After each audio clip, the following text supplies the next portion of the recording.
નમસ્કાર, હું Rinku Prajapati public India ન્યૂઝમાં આપનું સ્વાગત કરું છું। શરૂઆત કરીએ આજના સમાચારની।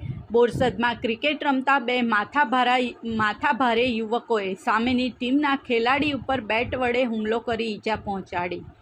બોરસદમાં સરકારી દવાખાનાની પાછળ આવેલ ગ્રાઉન્ડમાં ક્રિકેટ રમતા યુવકો વચ્ચે રન બાબતે તકરાર થઈ હતી, જેમાં બે માથાભારે યુવકોએ ભેગા મળી સામેની ટીમના એક યુવક ઉપર બેટ વડે હુમલો કરતા મામલો પોલીસ મથકે પહોંચ્યો છે। આ અંગે બોરસદ સિટી પોલીસે બંને હુમલાખોર વિરુદ્ધ ગુનો નોંધી કાર્યવાહી હાથ ધરી છે।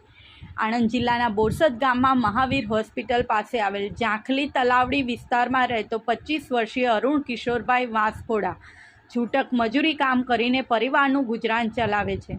આ અરુણ ગતરોજ સાંજના સમયે સરકારી દવાખાનાની પાછળ આવેલ ગ્રાઉન્ડમાં ક્રિકેટ રમવા ગયો હતો। તે વખતે ત્યાં અન્ય યુવકો પણ ક્રિકેટ રમવા આવ્યા હતા।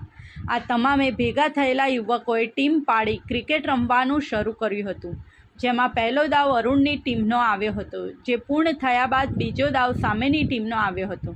તે વખતે સામેની ટીમના અજય વાંસફોડાએ ક્રિકેટના રન ગણવા બાબતે અરુણ સાથે ગાળાગાળી કરી હતી, જે તે વખતે અરુણે ગાળો બોલવાની ના પાડતા અજય વાંસફોડાનું ઉપરાણું લઈને મેહુલ વાંસફોડા હાથમાં બેટ લઈને ઘસી આવ્યો હતો।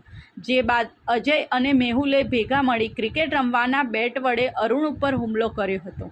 આ હુમલામાં બેટ વાગવાથી અરુણને માથા તેમજ હાથના ભાગે ઈજા પહોંચી હતી।